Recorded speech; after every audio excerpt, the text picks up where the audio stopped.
Hey folks, Alex Newman here. We are at the FreedomFest, and I'm with Sheriff Richard Vaughan. He's from Southwest Virginia in Grayson County, and he's been standing firm for the Constitution, for the Second Amendment. Sheriff, thank you very much for being with us. We just got done with a panel, and you shared a little bit about how the citizens of your county were very concerned about the Second Amendment and the state government's effort, I guess the previous state government's efforts to ban certain types of firearms. And you stood in the gap. You got involved. Tell us a little bit about that. Well, the entire state of Virginia, especially Southwest Virginia, were really concerned about the gun control measures and what they were trying to do with the assault weapons ban.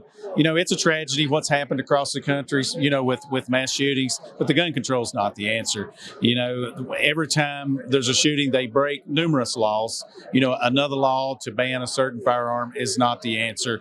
So, yeah, basically we had several of our deputies and constituents went to Richmond in January of 2020, and we lobbied up there. I think there was 22,000 people there with the Virginia Citizens Defense League. We attended the Senate Judiciary Committee hearings. We went on television and sent that out into the areas where the legislators lived, and we were able to defeat those bills. And I hope that other states will stand up as firm. And it was people from all over the country actually came to the Virginia rally, people from Texas and all across the nation. And, you know, the sheriffs took an oath to uphold the Constitution of the United States and the Constitution of Virginia, and that's what we're going to do. Yeah, talk about that a little bit more, because I think there's a perception, at least the media wants to feed the perception that law enforcement's only job is to just do what the politicians say, and yet every one of y'all, including all your deputies, take an oath to the U.S. Constitution and to the Constitution of Virginia. Talk a little bit about the higher purpose there. Yeah, absolutely. You know, we all started out probably as a patrol deputy or a police officer, and moved our way up through the ranks as a detective and then an administrator. But when you're elected as sheriff, you know, your job's not to go out there on the street and arrest people every day. We take that oath. We are there to defend our constituents' constitutional rights, whether it be the Second Amendment, the First Amendment, the Fourth. They're all important. The Constitution is, but the sheriffs just need to step up and attend some training on the Constitution if they're not familiar with it. I wasn't that familiar with it until I had attended a constitutional sheriff's training event. But that's our primary job, is to defend our constitutional rights of our citizens. Yeah, and that's exactly what our founding fathers said. They said the governments are instituted to protect the God-given liberties of the people. Sheriff, one of the big topics of our panel today was election fraud, and obviously there's a lot of concerns out there in America. The polling data show most Americans believe there were real problems with the 2020 election. What are your thoughts, and what are your thoughts on the role of the sheriff in dealing with these kinds of issues? Well, I know I've saw the True the Vote documentary, 2,000 Mules.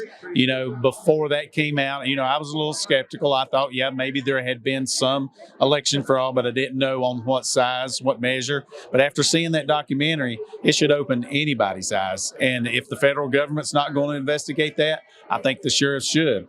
If the True the Vote folks was to come to Grayson County, Virginia, and provide me with surveillance footage and cell phone data that puts people in those areas, and we've got them stuffing ballot boxes, they need to be prosecuted. They need to be charged for these offenses.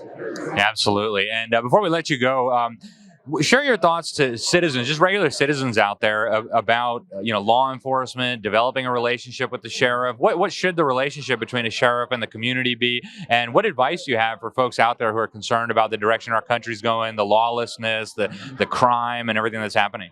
Well, every citizen in the United States votes for a sheriff, and that sheriff is their last line of defense. They should know them on a personal basis. They should go talk with them and see how they stand on the Constitution.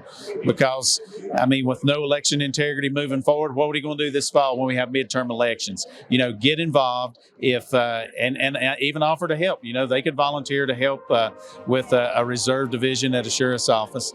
But, you know, most people, if it don't affect them locally on taxes, they won't get involved. But we need people to really step up and to get involved and just do their part. Very good. Well, Sheriff, thank you so much for speaking out. Thank you for spending some time with us. We appreciate it. Yes, sir. Thank you.